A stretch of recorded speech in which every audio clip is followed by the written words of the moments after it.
naughty. Naughty, naughty, naughty. Mm.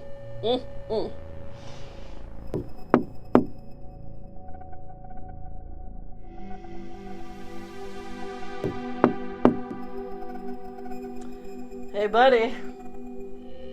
I got to warn you. I got a Taco Deluxe Supreme talking about cat me. You mind doing your business elsewhere? Ooh.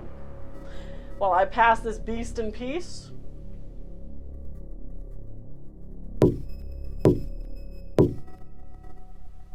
Hey, man. If you're looking for some kind of action, I suggest you take it on the arches. Or else we're going to have some problems.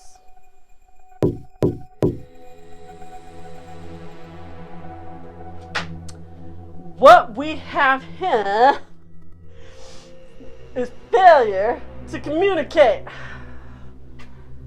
Don't worry. Joe's got something for you. Let me introduce myself. I'm Joe Grizzly, bitch. And I'll cut that mask right off your... Shut the fuck up. Welcome back to the Michelle Halloween Show. I'm here today with my best Instagram BFF, Jackodinson. Jackodinson.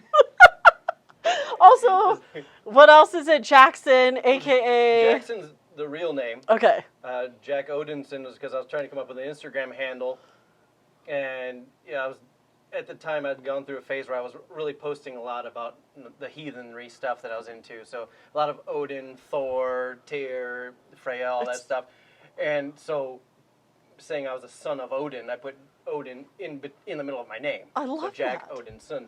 And then I had to do the 1975 because Jackodinson, someone else already used it. So I said, well, easy for me to remember my birth year, put it on. So that's where that came from. I love it. I love how you also thought that as this conversation. This is how we talk on Instagram. Yep. I love how you're like, I'm so old. And I'm like, dude, you're like 5 years older than me. And we were talking about Stephen Lang. We were talking about Stephen Lang. And I said, you know, fucking Avatar, fucking, what was the movie where he's blind? He's so intimidating, but he's so goddamn hot. I don't know the movie he's blind. He plays this blind guy, and he attacks. You guys know what I'm talking about. Just so you're aware, I have had some of Jack's homemade DIY mead, so I'm definitely Michelle Halloweening right now. Yes, it's also a Friday while we're here. Anywho, let's talk about why you're here and what we talk about on Instagram.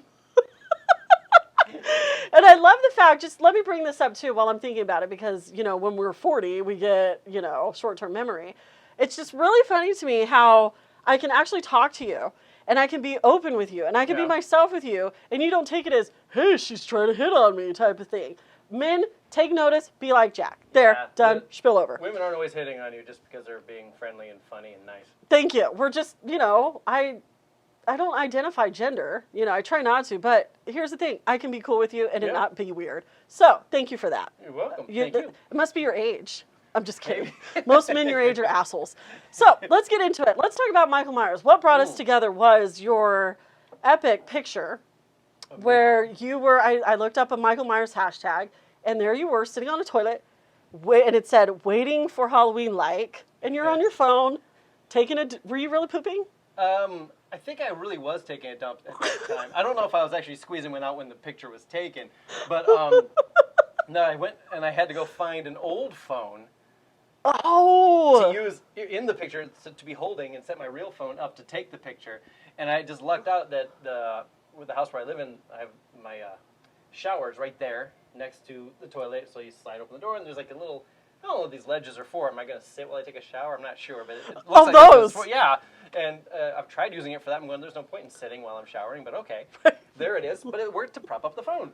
So I did that because I thought it would be funny. And what was the response you got out of that, besides mine? Everyone laughed. I got a lot of laughter, a lot of little emojis of the laughing face, and people saying, dude, that's epic, and things like that. So, all right, cool. It's fucking epic. Struck a good note there. You're also well known on your page for playing, okay, my favorite is when you're in the Michael Myers mask, and all your variants, you have a bunch of them, and you're fucking shredding on the guitar. But what gets me is that you're sitting there, you're shredding, and I could see your eyes moving, and I'm like, his eyes. I keep looking at the phone. Yes. Because it's right there. Part of it is I'm looking at the time. We'll fit this in a minute.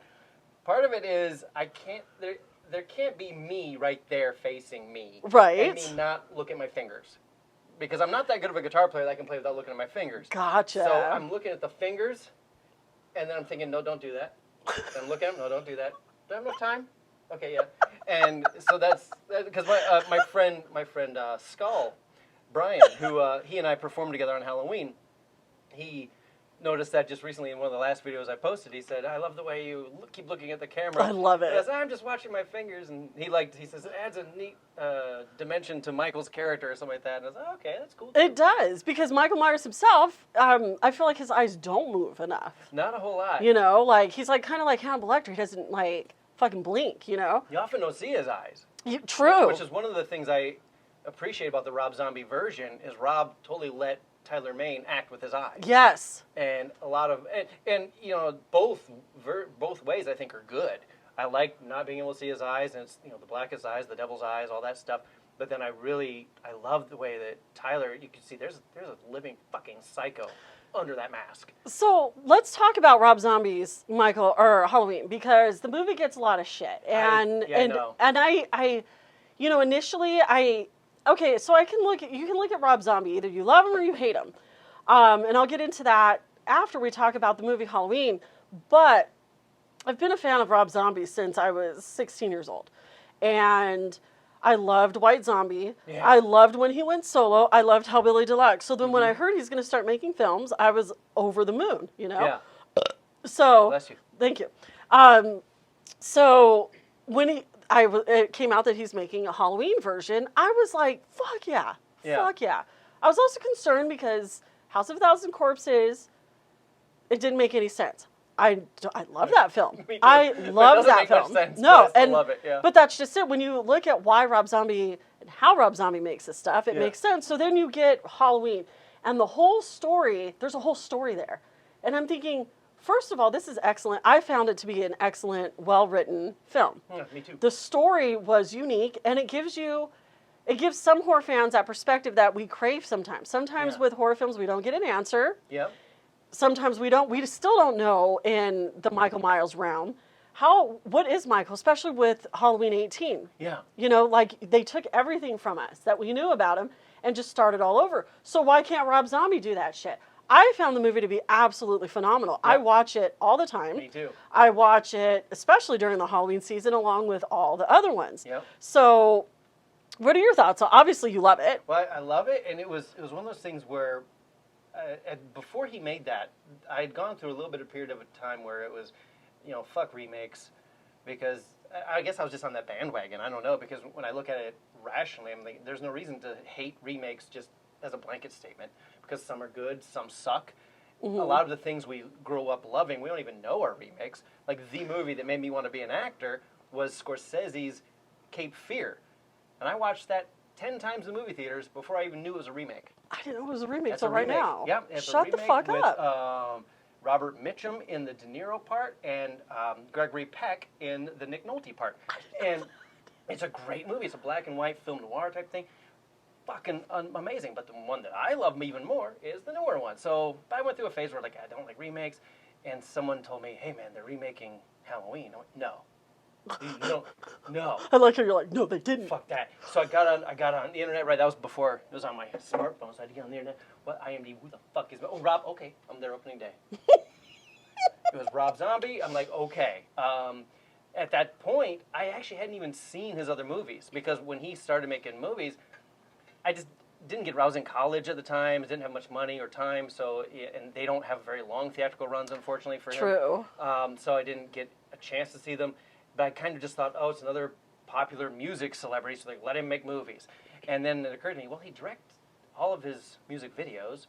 And then I did a little research on him and found out he went to film school. He really is a filmmaker. So I went, oh, okay. So then I started watching his movies before Halloween came out. And I swear to God, when I watched House of a Thousand Corpses and then Devil's Rejects, both times, each movie, I watched it once and immediately watched it with director commentary. was like, I gotta watch that with his commentary. Oh, that's smart. I've got to see what he had to say because I want to know what's going on in his brain because that's awesome. And I thought that for both of them. And so when his Halloween came out, at the time I was married, I took my wife to go see it, and she could tell by my reaction how much I loved it. And she was going, okay, he's going to be spending all his money going to see this movie repeatedly. So she brought me home a bootleg of it. Because where she worked at the time, they would just have these people come into where she worked selling bootleg movies. And it just so happened to be it was the version that he had apparently had submitted to Dimension Films. So it was part director's cut and part theatrical release. That's dope. So I got to see scenes that later show up in the director's cut that I had never seen before. And I'm going, I don't know how I feel about that. That whole rape thing in the sanitarium is a little weird, but I was like, well, it kind of makes sense. Then when I saw it with his commentary later, I went, oh, it makes sense. He did research and found out, yeah, this shit happened. Well, okay. And on top of that, you bring up that it gets uncomfortable. There's movies like I Spit on Your Grave. Mm-hmm. And, you know, a lot of people give Rob Zombie shit because he's very white trash. You know, his movies are white trash. His movies are dirty. There's a lot of ridiculous cussing. Yep. And to me, you have to think about where he came from. I mean, dude grew up in what, Boston? And then didn't he live in Corpus Christi? Crispy Corpus. I don't know. You know, but and you look at it, and then I was thinking, actually, before you came, as a talking point is, I'm trying not to judge him because he's an artist. He doesn't deserve to be criticized over how he makes his films, even though some of them I'm like, yeah, I'm over it. I can't do this. But what's interesting to me is it brought up the point when Quentin Tarantino got a bunch of shit by Denzel Washington over the N-word in all of Quentin's movies. Yeah, pretty much all of them. And Denzel Washington, I guess, Quentin Tarantino had approached Denzel to be a part of one of his films. And Denzel was like, no, because I don't like how much you say that word. And I don't feel like you're representing black people enough. When my opinion as, again, you know, a biracial chick was, Quentin Tarantino films, it's all about dialogue. Yeah. And it's all about respect. And I feel like Quentin Tarantino does the black man justice in these films. Okay. So the way I looked at Rob Zombie was, this is his element. You know, he's a grungy, dirty dude. Yeah. Maybe that's all he knew growing up. He's very secretive about his childhood, but that's just what he knows. But here's the thing. The people that are being oppressed in his film, like the chick who was raped in that sanitarium scene, in the Smiths Grove scene, those two dudes get brutally murdered. Yes. You know what I mean? Did Danny Trejo deserve to die the way he did? No. But it's like, damn, Michael. But the fact that he drew emotion into the film, and I think it's fantastic. I think it's a great story. That's the thing. That's why it ultimately worked for me, because that's one thing I hate seeing in movies is a rape scene. Yeah. At all. But at least it's almost like Michael saves her. Yeah. In a sense, even though he doesn't react until they start touching his masks, which makes sense, because he's like, fuck it, they're doing whatever they're doing over there, I'm making my mask. And they start touching his mask, and he gets up and just fucking murders both of them and leaves her alone. Right. And that goes into Halloween 18. You know, my husband and I were watching that, because we watch that every week, it seems like. He leaves the baby alone in that one scene. So it's like, we'll never know no matter who directs or writes Michael Myers anything, we'll never know who he is. You know what I read about that made it even scarier? What? Well, I don't know if it's scary, but it's okay. He goes up to the baby, and it wasn't like mercy or anything. It was apathy. Don't give a shit. He could have killed that baby. That's fucked up, but he just didn't give a shit. Because he just killed the mother. Right? And the mother is there, and there's no one there to take care of that baby. So what's worse, I wonder? Exactly. Killing the baby or leaving the baby there for fuck knows how long until somebody realizes there's a baby stuck in that crib. He just left it. Fuck. That could be more crueler, guys. That baby could have died. We're not going to do that. So let's go into, we love Rob Zombie. Have you ever seen him live? Oh, many times. Oh. Yeah. Okay, first show. First show I saw him was White Zombie, Pantera, and Megadeth. I hate you. I can't even. And it was fun. I always feel bad for Megadeth because I've seen them so many times throughout the years, and every time they're overshadowed by the bands they play with. I kind of feel like Pantera should have played after Megadeth, because Pantera was a hard act to follow. If you're going to follow them, you have to be Slayer or like Creator or Motorhead or someone. Megadeth just couldn't do it. But I mean, were still good. But when we left, it was Oh, and not to sidetrack too much, but because I know you love Type O as well. Oh, we're going to talk about Type O The Negative. first time I saw Type O Negative, they opened up for Pantera. And that's the only time ever I left a Pantera show and people were talking about the band other than Pantera. Was that the time that you said you saw Peter Steele fucked up, or when he was good? No, he was great. Okay. He was spot on, amazing. Okay. We left, and everyone instead was going, dude, who the fuck was that Type O Negative? Where are they from? That was like Bloody Kisses. October Rust hadn't even come out yet, so they were new to all of us, and we were just blown away by them. And then it was years later I saw them on the Life Is Killing Me tour, and spot on, perfect, amazing. The time that bothered me was it was for Dead Again. Okay. And I loved that album so much, and I took a friend who had never seen them, and I hyped them all up to him. You gotta see Type O Negative, dude. They're fucking amazing. And it happened on a 420, which may have had something to do with it. I don't know. It's Peter Steele. But Peter Steele was so fucked up that babe. He didn't play a single song right all the way through. He would start fucking around. Now, part of it was funny. Like, he'd go up to the keyboard player and pull his pants down in the middle of a keyboard solo. And he was pushing Kenny around all the time. And it was kind of funny, but at the same time I'm going, dude, I came here to hear Type O. Yeah. And I was afraid. I'm like going, is this like watching Jim Morrison as he was, like, it was, because I know that, everyone, all you gotta do is listen to Peter's lyrics, and he's got a lot of self-loathing going on. He had a lot of addiction issues and everything, and he basically wouldn't have minded if he had died at any moment. Mm-hmm. And so I'm like going, oh, dude, am I never going to get to see him again now? And he'd fucking died. Less than a year later, I hear he died. I was like, fuck. It's the worst, which is really interesting, because now we're talking, let's go back to Rob Zombie before we get into our love for Peter Steele. So I saw Rob Zombie only once live, and it was during the Hellbilly Deluxe release. It was in October, no less. Nice. And it was in San Bernardino at the Orange Show. I didn't know that I was pregnant at the time with my firstborn, who's now going to be 21. And I fainted during the Monster Mag. They opened for Rob Zombie. Yeah. I fainted. And the security guard took me out. I came back in because I was like, there's no way I'm missing the show. You know, like, I'm fine. Give me some water. You should have fed me, motherfucker. Yeah. Who I was with.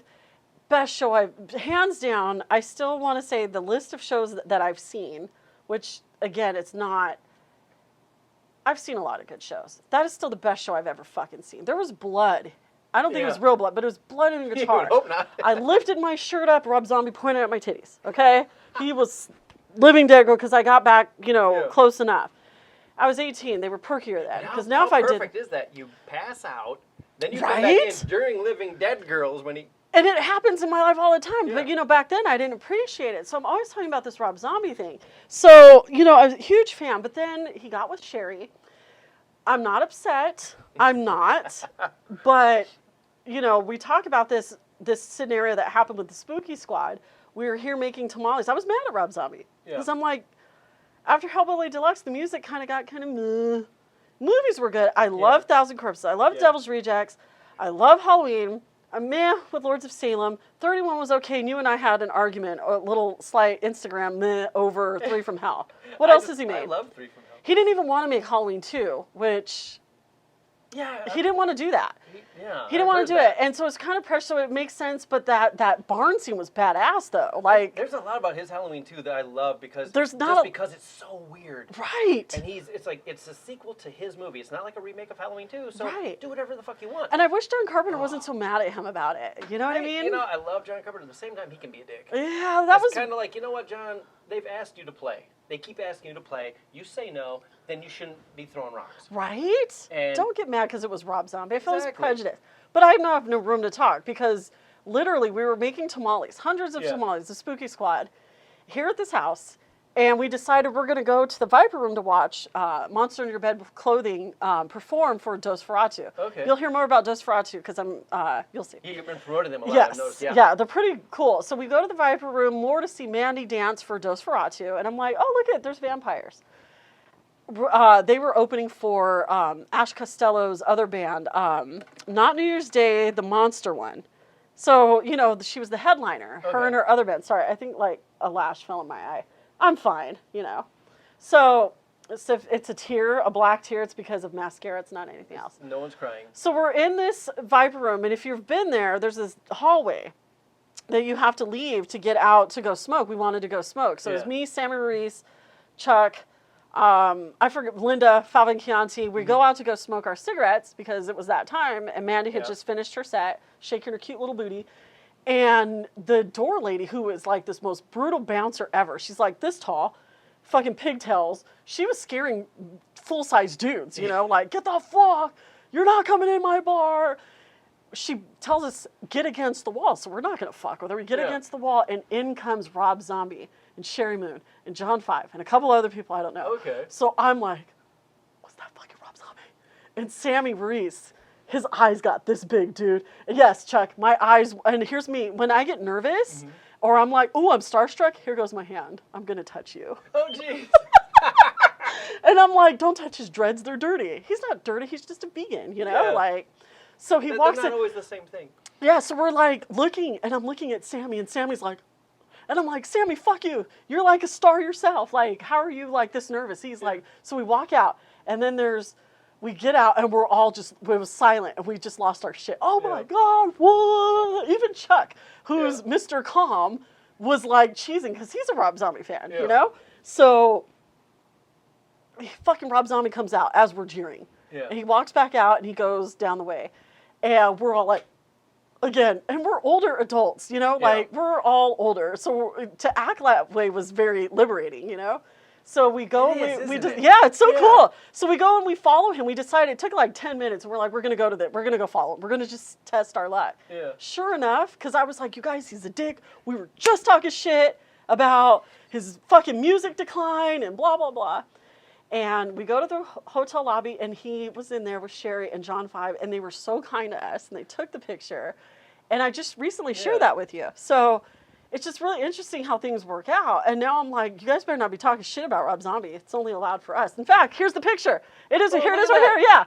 That's when we take the picture. See Sammy looking calm. We're all losing our shit, for real. We're losing our shit. So I used to see John Five for a couple of years. I had a second job at Whole Foods in my neighborhood, and John Five shopped in there pretty frequently. And I talked to him a few times. It was a few times before I realized where I recognized him from. 'Cause I'd only ever seen him on stage before, and so he's got makeup on and everything. And I'm just talking to this guy, thinking, oh, yeah, he's this cool, like, rocker dude who, you know, probably into music back in the 80s and 90s. You know, I didn't know who he really was. Shit. And then one day I had a pretty good conversation with him, and then my coworker goes, hey, so you were talking with John Five? I went, oh, shit, that's where I know that guy from. I love how you don't freak the fuck out. You didn't freak out? Well, sometimes I did. I didn't freak out at John Five. I freaked out when I met Tyler Maine.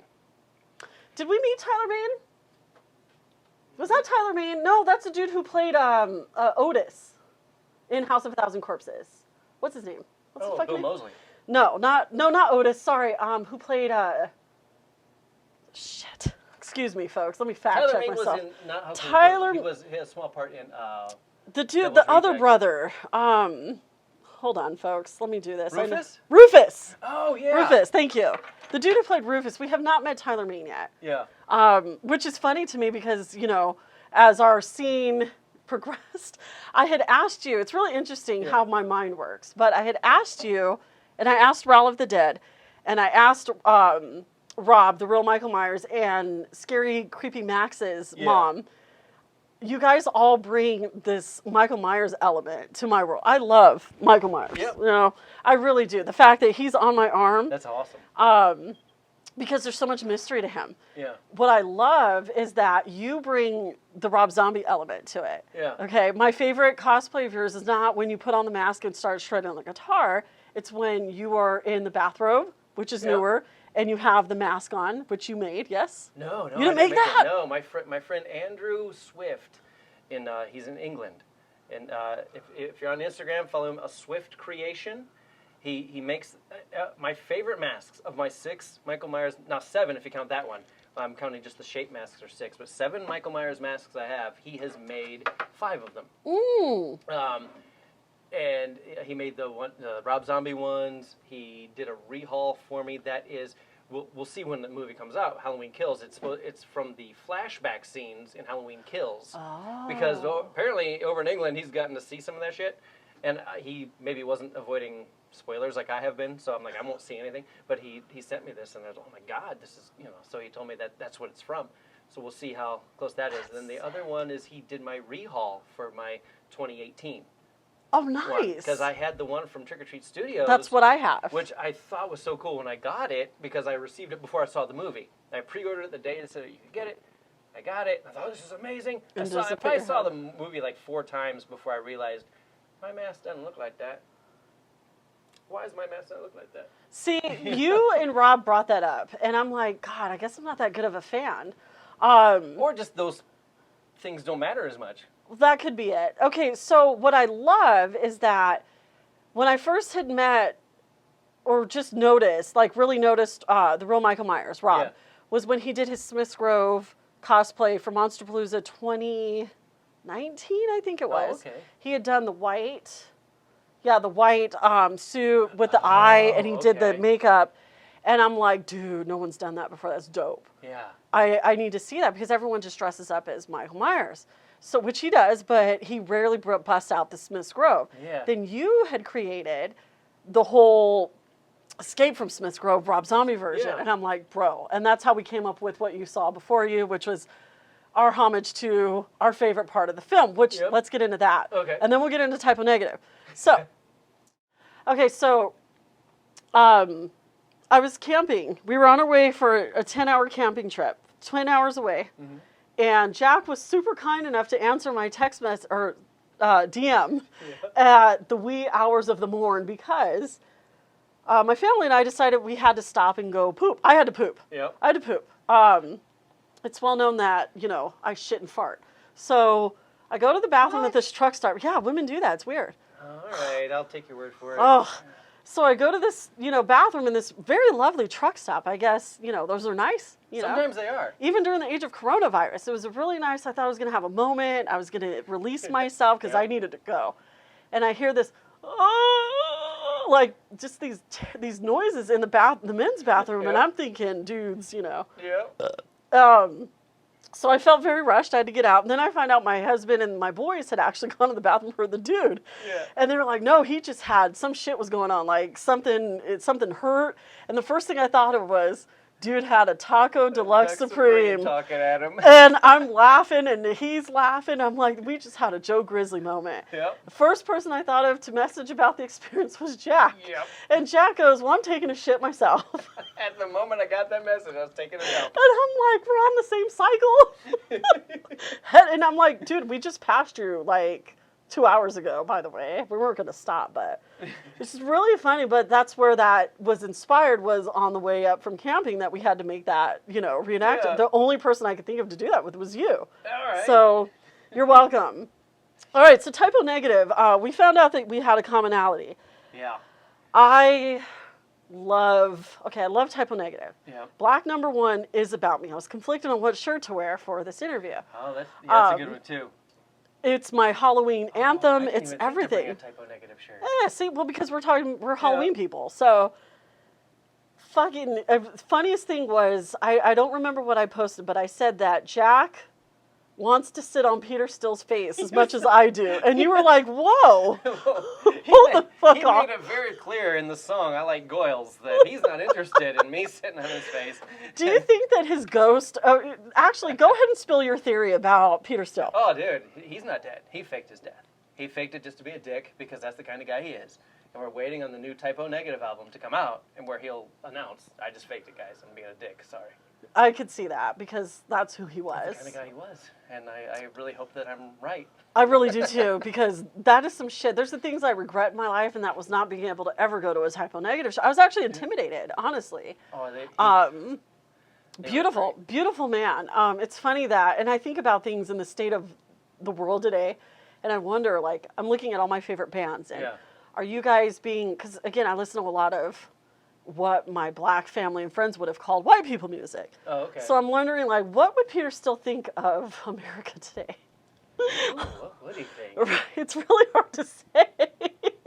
So in a way, I'm kind of glad he's quiet, because I don't want to know what he would have thought. Because I've heard people who had met him before that thought he was racist, but then when they would describe to me why they thought that, I'm going, That doesn't make sense. It doesn't sound racist. It just sounds like he grew up in Brooklyn. Well, and it's funny you And mentioned he used that. words that you call racist, but to them it wasn't necessarily. I mean, I'm not saying it was good that he necessarily, because I've seen him. Wait, did you ever see the video?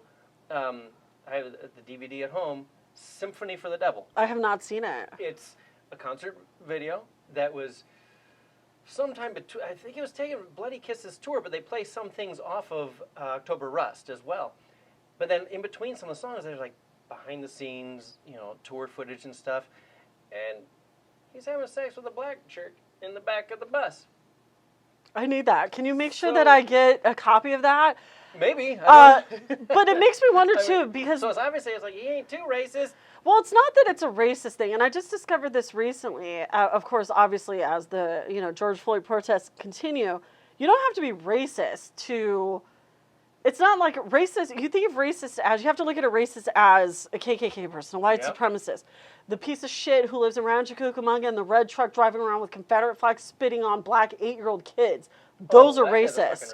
Yeah. You have a lot of those? But then, apparently, and shit. So then there's the ignorant. The ignorance that we all face. Like, look at Dolly Parton, who had no idea that Dolly Parton's Dixie, the word Dixie, is actually derived from some slave term. And that's why the Dixie Chicks removed that. And that's just what it is. So it's not that you're, not you, but like Peter still was racist, but there could have been connotations. Yeah. I am married to a very Caucasian man. Yep. And I've had to help him dismantle and recognize some of the things that he has said. Yeah. Because his defense always was, well, I'm married to a black woman. First of all, I'm very, very fair. Yeah. And I don't like greens. So, that's, it's just really interesting. You can't use that all the time. She can't make them either. You liked him on fire. We're not going to argue on my show right now. So, it's just interesting because I'm kind of glad that he's not here. But at the same time, I'm like, he's probably here. He can hear our energy. It's just really interesting about that. But I do need to see that, okay? So let's get into something that you brought up that was really interesting that I was like, dude, we got to talk about this on a show. Predator. Yes. So during the whole George, I have to say, Jack is actually a huge advocate for Black Lives. You were out protesting at some point, weren't you? Yes, I did go to a protest. Thank you, because I was like, I can't. I love to protest. I don't love to protest, but I always feel the need to be there. During the Rona, it's hard. Yeah, it was weird during the Rona. It was also weird because I wanted to, I was very picky about which signs I'm going to hold, which chants I'm going to be a part of, because the idea of Black Lives Matter, I'm totally behind it. But there are certain things they'll say that I'm like, I can't agree with that one yet. I don't know. Or if I don't have enough information to know whether I agree. Because I want to make sure I know what I'm talking about. And I don't always trust that other people do. But I finally went to a protest, and I was holding a sign originally that said, "Justice for Breonna," I think is what it was, "Justice for Breonna." And this guy pulls up on a motorcycle. I'm right by the street. And pulls up, and gets off his motorcycle, and he pulls off this sign, hands it to me, does a fist bump, says, "Thank you, brother," and he pulls away, and I hold up the sign, and it says, "Get your fucking knee off their necks." I went, dude, it's as if he knew the right guy to hand this to. Right? Because it's like, I don't care anything else about all this stuff, what you can think about it. This part, it doesn't matter. This is wrong. Right. And this is really what I'm, for this part of the protest, it's the police brutality part. And so I was very happy to hold that up. And it's like, it was weird, though, to try and figure out how to go. Do I go? You got to wear a mask. Is it going to be safe? But I want to do what I think is responsible, yet at the same time, voice something. You're using your whiteness as a way to uplift I guess, our voices, which is great. That's why I appreciate it. Moves me when I see, fellers like you out there, and Zachariah, and, Maddie Monster, and MM Customs, Missy, who's out there actually patching up protesters who had just been tear gassed or cut or bruised or, fucking seeing you guys out there for us is what you're doing, what we need you to do. So thank you. Okay, well, in a way, I agree with Dave Chappelle. Let you guys and the young folks go ahead and do this. I've done it. Yeah, okay. which is empowering. I really want to be out there, but I told you I'm a huge germaphobe. Yeah. And it's really hard for me to just be out there right now. So I really appreciate it. I went to Spirit the other day, and I was like, I want to touch things, but. And I'm looking at my nails. Are they long enough? Who else has put their face in that mask? Right. Well, I won't even touch those. Yeah. But it's really interesting. So we were talking about Predator, and no one's, we're talking about black horror. We're talking about blackness in horror movies. Yes. We're talking about, the upcoming films like Candyman, Antebellum, and Lovecraft Country. We've talked about Sugar Hill and horror noir, but no one's talking about Predator, which... Again, it's really interesting. I did get that from Nightmare Toys when I was in Vegas. I'll display that later. And then, so we're talking about Predator, you and I, and Predator is one of those films that I used to watch all the time because it was always on HBO. It never occurred to me to realize how fucking diverse and ahead of its time those films were, even though they're all different settings. There's so much diversity. In fact, my husband wanted me to point this out. There's Kevin Peter Hall. Look at that. Look at that. Look what we have, dude. Isn't that sick? Yes. Would you like me to bring it closer? You know what I mean? Like, this is dope. That is beautiful. You brought up a really good point. Let's talk about it. Well, it's something that, like, because what spurred on in our conversation was you posted a thing about, I think as you shared in your stories, a list of films that display black joy. And admittedly, I'm not 100% sure if I even knew what that meant. If it meant just, hey, black people showing joy or expressing joy in something that only black people could understand. So I didn't know. So I was kind of half joking, but serious, saying, well, hey, how about Predator 2? Because I know Mike Harrigan, Danny Glover, must have been pretty damn joyful when he killed that fucking Yelcho at the end instead of being killed himself. And but then you comment about that, and then I said, in seriousness, there's the whole talk of inclusivity in films, and I think what would be helpful sometimes is when we look in the past, not only point at the instances where they got it wrong, but let's give a big thumbs up to where they got it right. Right. And I think Predator, for me, was always a good example for that because it's a multi-ethnic cast. There's only one woman in the cast, but she does have a really good acting role. Oh, she's so badass. And considering the story that's being told, it's realistic that there wouldn't be a whole lot of women yet because it's like these, top military mercenary type guys and everything. Women weren't in the military that much back then, so it's okay, it makes sense. But so there's only one of her, but then everyone else, you have different races, different accents. You have, and the thing that I always thought was cool was, with the exception of Billy, because they used the Native American trope of him being the tracker. But then again, growing up in Ohio, I don't know if it's because of Ohio, but that's where I grew up.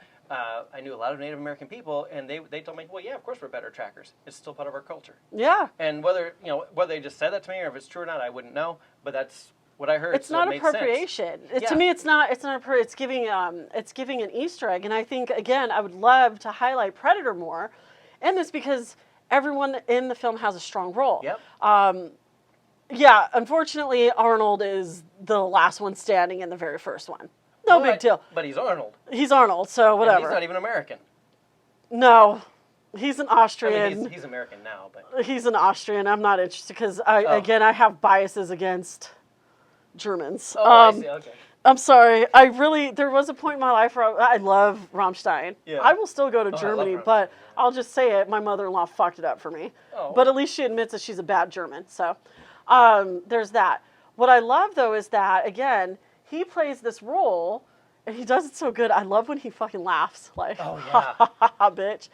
And Arnold thinks that he fucking saved the day. And then we get Predator 2, which gets a lot of hate. I don't understand. I love that film. I don't understand why anyone would hate on that. It's so brutal, and it's so badass. And it's another one, too, where it's just everyone, it's a mixed race cast. Yes. And the important... And it's in L.A. It's in L.A., and that the races that are mixed, it doesn't matter.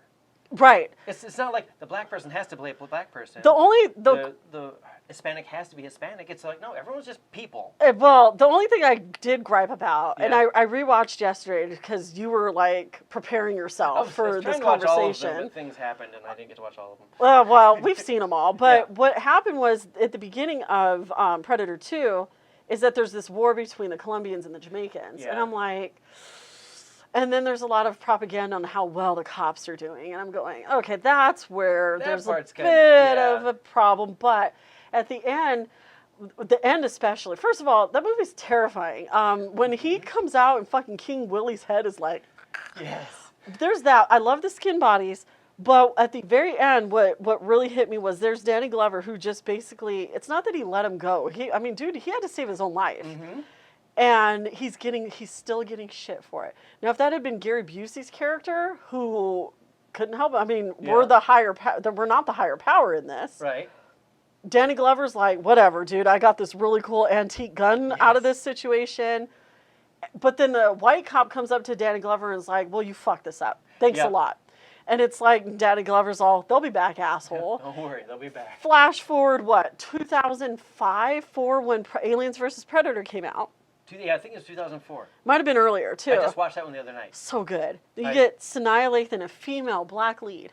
And she's, to me, it was the first time I saw in a movie, and it may have been done before, but it's the first time I saw the lead in the movie do what I've always said to do. Befriend the fucking monster. Befriend the fucking monster. Well, Danny Glover kind of did it, kind of. Kind of. I mean, he killed the one, and then the rest of them honored him, which was great. Yeah. And that gave us a lot of insight into their culture, which then goes on to the comic books and the novels and everything like that, so you get it, and like they're like, the leader even turns around and says, he says something in Yautja, which I've read in different things online, as translated as certain things. At first he's kind of disgusted at Danny Glover's character for not wanting to take a trophy. So that's why he tosses him the gun. He's like, here, take something. He says, take it. And then as he walks away, he says something in Yautja that supposedly some people have online translates into, fucking heathen. Like, what, you weren't going to take a trophy? What's wrong with you? But I don't think that that's necessarily accurate, but he gives it to him. I got to look at that. Yeah, and I don't know that how valid that is, the people that said that online, but... That's dope, though. It was interesting. It gave us that insight. Then Sanaa Lathan gets to befriend the monster, fight alongside him, and then before the end of the movie, he marks her as one of their own. So sick. And that's what I love about Predator, dude. It's so cool. All of them, even in, and then we talk about Predators with Adrian Brody, which I had, this is a weird part about being a pansexual, I just discovered. Why the fuck was I ever attracted to him? That knows. I just was. We won't get into that. But I remember that was at the height of me going, oh my God, I love Adrian Brody so much. He was really good in that movie, too. So buff. That's where his Oscar should have really come from. The Pianist was good. Yeah, it was very disturbing. It wasn't Predators. But it wasn't Predators. But it's interesting because, again, a very diverse cast. We get Danny Trejo. We get, I forget who else is in that film. I'm drinking a lemon. We have Lawrence Fishburne, who's fucking brilliant in that movie. He is just a god. So the point is that you and I had made was that when we're looking at horror and we're looking at black horror and we're talking about Hollywood, which I was just discussing with Horror Movies and Beyond, the Oprah of horror, my concern with Hollywood is now overdoing it with, blackness in film. I'm very concerned about it being very token. It's going to be overdone. Yeah. And then we're going to get shit quality because there's going to be roles like Halle Berry playing a horror movie person. It's not going to work for me. No, you know what I mean? But they're just going to do it because she's black. You know what I mean? So there's going to be a lot of... that's where it's like, as long as they're not pandering... That's what I'm worried about. If it really comes out of, just organically comes out. Yes. And let roles be played by whoever's best for them. It doesn't matter what color they are. Exactly. Inclusivity. And that will have its own inclusivity if you just let it be that way. Right. Don't worry about it. Because I think before... It seemed like more white people were getting cast because that's what they figure that's what people want to see. So a lot of black people or not even just black, Hispanic, anybody who could have played a role, they wouldn't have done it because our white audience isn't going to be able to relate. Well, I think we're getting beyond that now. I hope so. Now, and we're always getting closer to it, I think. And I kind of feel like this is a neat time to live because we're seeing so much happen rapidly.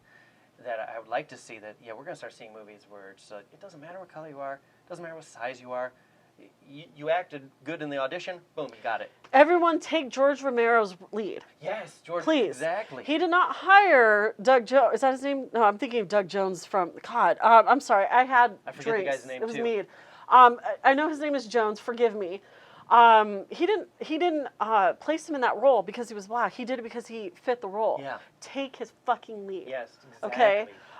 We were just discussing how Candyman, kind of like scary movies. Like Yeah. we're all excited about it because we thought Guillermo del Toro had a huge attachment to it. Mm-hmm. He didn't. Oh. He didn't. He just like supported it, and the film, I'm sorry, shit on my childhood fucking memories. That movie could have been so much better. Scary movies. So we look at that. So then everyone's excited about Candyman, which it's not going to be a bad movie. It's going to be epic because the right person was picked. But they thought, oh, Jordan Peele. They're using it as a marketing scam. That's the shit I don't want to see anymore. You know what I mean? I don't want to see the market. I appreciate Jordan Peele more than anything right now because we needed him. I fucking love Us. You know, Us and Get Out, that perspective. Get Out yet, but I loved Us. I wish you didn't have to work tomorrow. I'm sorry. You gotta watch Nyong'o in anything. So fucking right? Did you know? I've told people I will watch her sing on the toilet reading the phone book, and I put it on repeat if it were available. I'd watch that. She's incredible. I love her. She can do, you know, again, somebody I admire so much. She can speak 4 languages. She's lived in everywhere from England to South America, here. I mean, she's incredible. Wow, she is amazing. Too fucking underrated. I Too think underrated. So. I know she's won awards, but she's underrated. So I just want to see more, and I do want to, you know, keep talking about Predator. The minute that you brought it up, actually not the minute you brought it up, I had been on this Predator roll for a while. I'm like, again, they were movies that I used to watch all the time, especially 1 and 2. And then I remember when Aliens vs. Predator came out, I was pissed. And I was like, what is this garbage? Because I'm like sick of remakes. I don't need, that's what, I felt like it was the same time as Freddy vs. Jason too. And I'm like, stop fucking with my movies. Stop fucking with my childhood. And I remember all my friends were like, let's go see Alien vs. Predator midnight showing. And I'm like, fuck you guys, I'm not going to do this. I did the whole, I'm a mom, I got to work bullshit. Oh, okay. I regret that so much. That movie was so good. It is good. I saw it at a $1.50 theater in Ohio. Lucky. It was near the end of it. You know, it had finished in the main theaters, and I had wanted to see it, but my only job at the time was acting, and I was making almost nothing, so I couldn't afford to go see normal movies. And it would be every Tuesday, the cast of this show that I was in, we would go and see these $1.50 movies, and one of them was the original Friday the 13th for $1.50 on the big screen. I'd never seen it on the big screen before, and it's like so much better on the big screen. But maybe that's what I need. It's really good. But then we saw Alien vs. Predator, and I just went, that was fucking great. So good. And then I saw the one that came after it and went, well, the Predator and the Aliens were cool. Sometimes they don't, you know, again, remakes. The second one after that was Alien vs. Predator Requiem. The people who wrote it had never, and I researched this up, because I was like, wow, how did they fuck that up? You know, I mean, not that I shouldn't say it's fuck. I mean, it's fine in its own right, I'm sure. But they have, the human roles were written by people who had never really been into sci-fi or horror. I hate when they do that. They were given a bunch of B horror movies and told, write the people like that. So it's basically you're writing these people as one-dimensional monster fodder. I'm just wondering why you even watch that. I just watch it for the aliens and the Predator.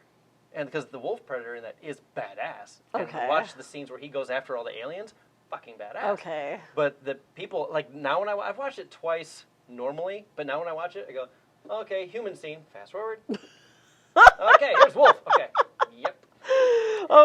You acted? I didn't know you were an actor too. Yeah, back in the day, that's why I moved out to LA from Ohio. Yeah, and you followed the dream. Yeah, follow the dream, and but no, yeah, I was doing an outdoor drama for the summer. That was a big thing that in that area, but they, you know, it's an acting job. It doesn't pay much. It was like $160 a week, but they housed me, so it was. Yeah, didn't really pay the bills much or anything, but I was living the dream, and so we got to go see movies for, you know, on Tuesdays for $1.50. Does it feel like, I feel bad when people offer me perks or ask me, well, how much do you want for this? Or, you know, I feel weird getting paid. I don't get paid. I really don't. But I'm like, I think the minute that I get offered money, not that I'm not accepting it. We'll talk. It's just a very weird thing. I love this so much. Yeah. I don't know what I'm doing, but I love it. But the minute I'm offered money, I'm like, oh, how are you trying to control me, though? There's, you know, that would be something would bother me too. Like every You now know. and like I get to have the social media when I do like the Flex Friday. It doesn't matter. Flex Friday. Every Friday I do that. I do that for some of my fellow workout enthusiast friends. Yeah. I want to play along, but I got to put the mask on and everything 'cause that's what I do. And it doesn't fail. Within a minute, I'm getting these DMs and these comments. Hey, looks good, bro. DM us for promotion. I And get I'm those. going, what?